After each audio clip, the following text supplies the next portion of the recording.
The one undifferentiated intelligent infinity, unpolarized, full and whole, is the macrocosm of the mystery-clad being. Unity, at this approximation of understanding, cannot be specified by any physics, but only be activated or potentiated intelligent infinity due to the catalyst of free will. This may be difficult to accept. However, the understandings we have to share begin and end in mystery. Picture, if you will, the one infinite. You have no picture. Thus, the process begins.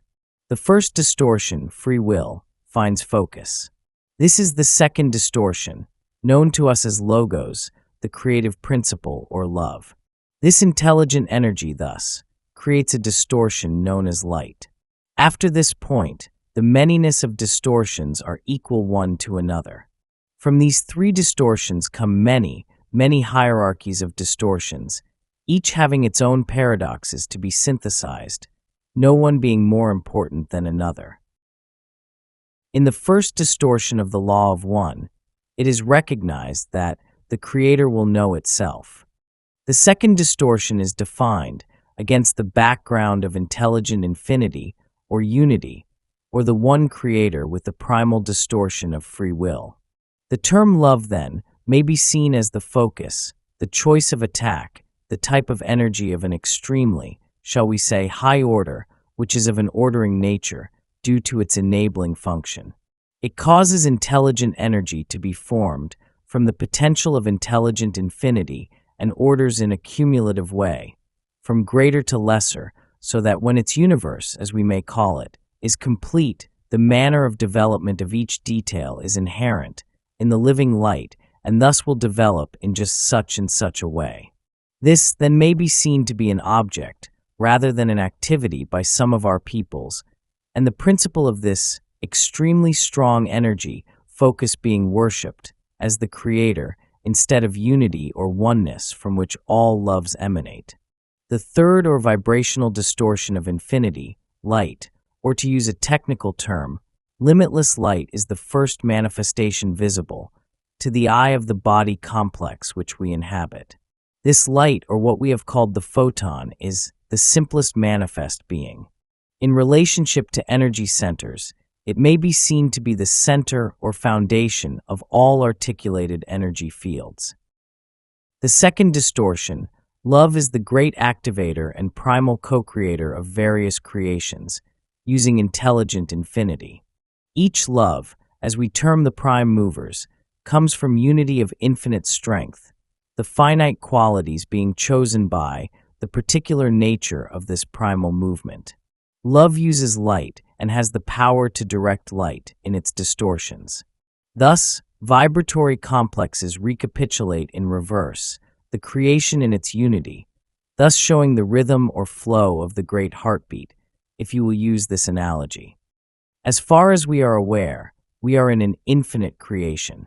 There is a mystery-clad unity of creation, in which all consciousness periodically coalesces and again begins. Thus, we can only say we assume an infinite progression, though we understand it to be cyclical in nature and, as we have said, clad in mystery. We assume the infinite intelligence had experienced an infinite number of octaves. The creation of which our logos is a part is a protean entity, which grows and learns upon a macrocosmic scale. The logos is not a part of time. The original logos' experience was viewed in space-time, small, its experience now more. All that is learned from experience in an octave is the harvest of that logos. Therefore, the harvest is further the nature of that logos. Therefore we say, as we now speak at this space-time, the nature of creation is such that the prelude to choice must encompass the laying of the foundation, the establishment of the illusion, and the viability of that which can be made spiritually viable. The remainder of the densities is continuous refining of the choice. This also is greatly lengthened, as we would use the term. The choice is, as we put it, the work of a moment, but is the axis upon which the creation turns. This does not deny the process by which this nature has been achieved, but merely ratifies the product. The one original thought is the harvest of all previous, if we would use this term, experience of the Creator by the Creator. As it decides to know itself, it generates itself into that plenum, full of the glory and the power of the one infinite Creator, which is manifested to our perceptions as space or outer space. A new logos incorporates all that the Creator has experienced of itself.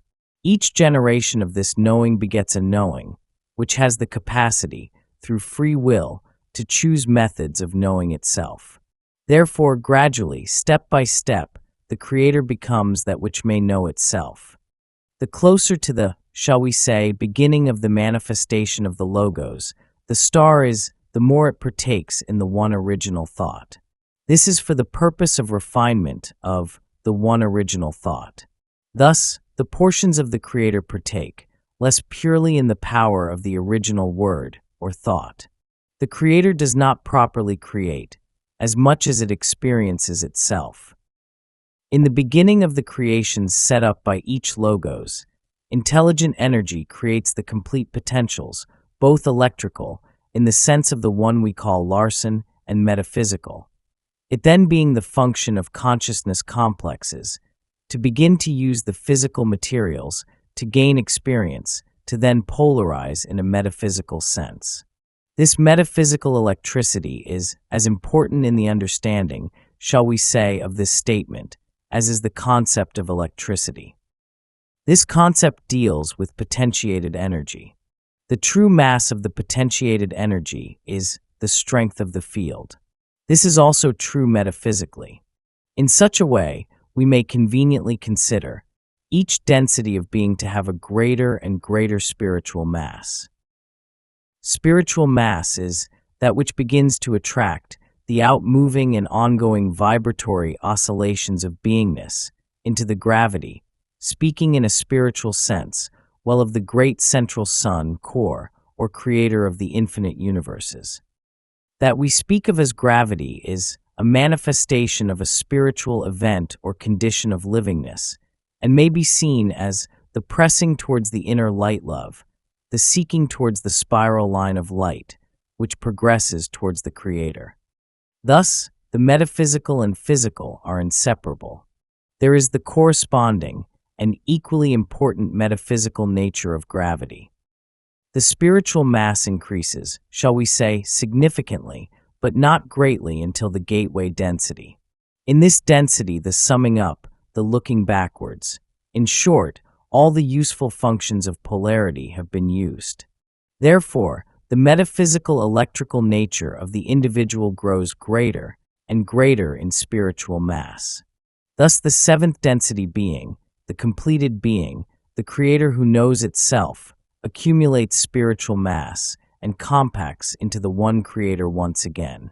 The black hole, which manifests third density, is the physical complex manifestation of this spiritual or metaphysical state. The blackness of this ultimate spiritual gravity, well, metaphysically speaking, is a concentration of white light being systematically absorbed, once again into the one Creator, from which no light may be seen as it has been absorbed. Finally, this absorption into the one Creator continues until all the infinity of creations have attained sufficient spiritual mass.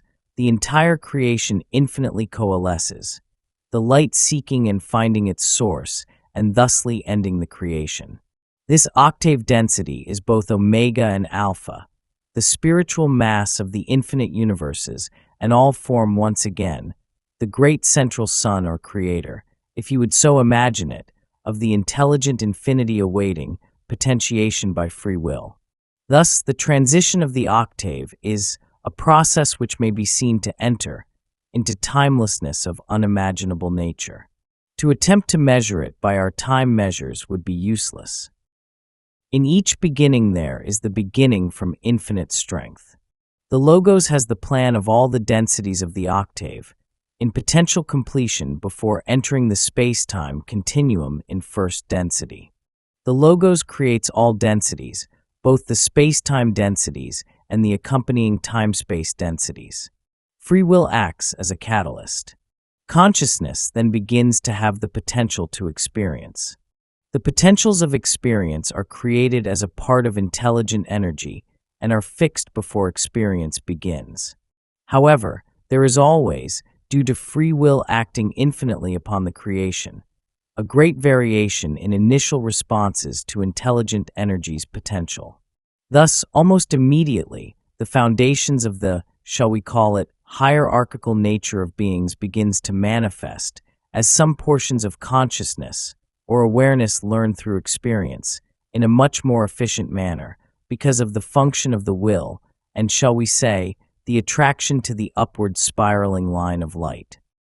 There is a quantum, if you will, nature of each density, and these quanta may be seen to be of vibratory natures corresponding to color as we grasp this word. However, each density is of the metaphysical characteristic complex of its ray. Thus, in first density, the red ray is the foundation for all that is to come.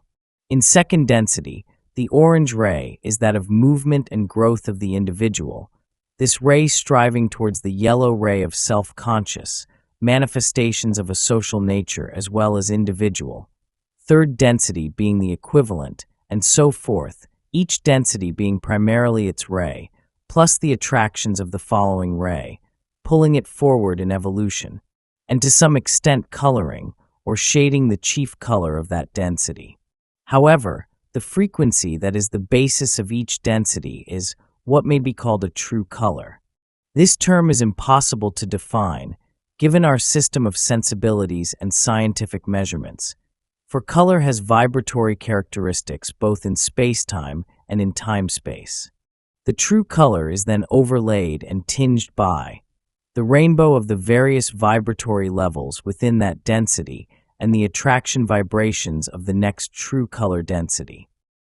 The nature of these vibratory patterns of our universe is dependent upon the configurations placed upon the original material or light by the focus, or love, using its intelligent energy to create a certain pattern of illusions or densities in order to satisfy its own intelligent estimate of a method of knowing itself. Thus the colors, as we call them, are as straight or narrow or necessary as is possible to express, given the will of love. A very great deal of creation was manifested without the use of the concepts involved in consciousness as we know it. The creation itself is a form of consciousness, which is unified, the logos being the one great heart of creation. The process of evolution through this period, which may be seen to be timeless, is most valuable to take into consideration, for it is against the background of this essential unity of the fabric of creation that we find the ultimate development of the logoi, which chose to use that portion of the harvested consciousness of the Creator to move forward with the process of knowledge of self. The harvest of the previous octave was the Creator of love manifested in mind, body, and spirit. This form of the Creator experiencing itself may perhaps be seen to be the first division of consciousness, as it had been found to be efficient to use the various densities which are fixed in each octave in order to create conditions in which self-conscious sublogoi could exist. This was carried out throughout the growing flower-strewn field of, as our simile suggests, the one infinite creation. The nature of true simultaneity is such that, indeed, all is simultaneous.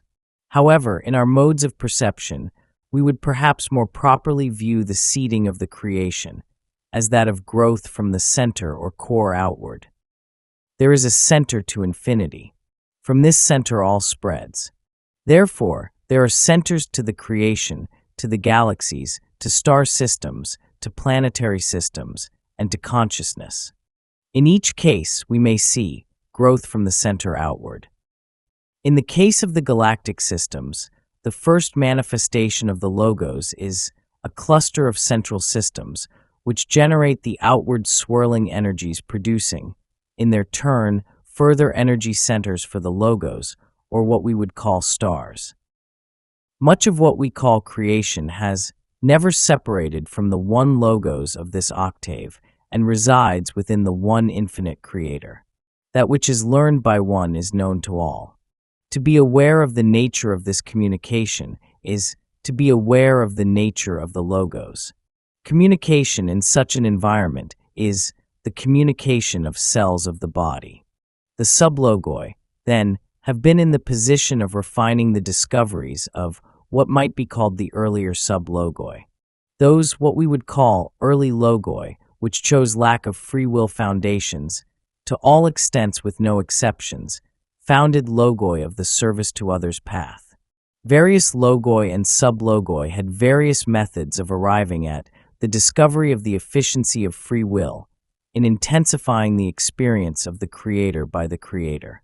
The, shall we say, saga of polarity, its consequences and limits, were unimagined until experienced.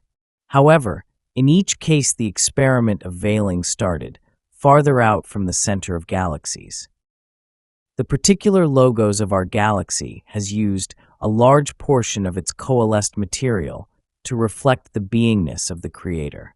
In this way, there is much of our galactic system which does not have the progression of which we speak, but dwells spiritually as a portion of the logos. Of those entities upon which consciousness dwells, there is a variety of time-space periods during which the higher densities of experience are attained by consciousness. The logos has distributed itself throughout our galactic system. However, the time-space continua of some of our more central sun systems is much further advanced.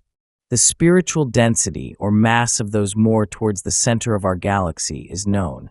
However, this is due simply to the varying timelessness states, during which the planetary spheres may coalesce. This process of space-time beginnings occurring earlier, shall we say, as we approach the center of the galactic spiral. The sublogos or sun is of the entire octave and is not that entity which experiences the learning teachings of entities such as ourselves. Its description is not easily explained in our language, for the sun has various aspects in relation to intelligent infinity, to intelligent energy, and to each density of each planet, as we call these spheres. Moreover, these differences extend into the metaphysical or time-space part of our creation. In relationship to intelligent infinity, the sun body is equally with all parts of the infinite creation, part of that infinity.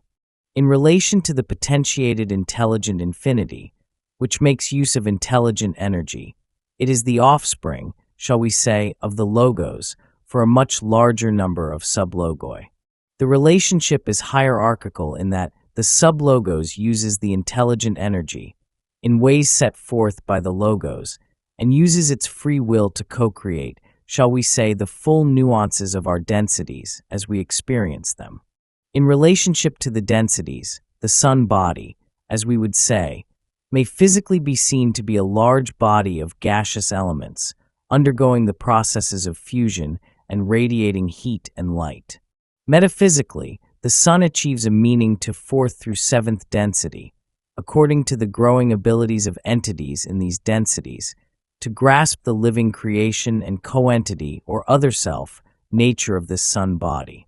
Thus, by the sixth density, the sun may be visited and inhabited by those dwelling in time-space, and may even be partially created from moment to moment by the processes of sixth density entities in their evolution. In this density, some entities whose means of reproduction is fusion may choose to perform this portion of experience as part of the beingness of the sun body.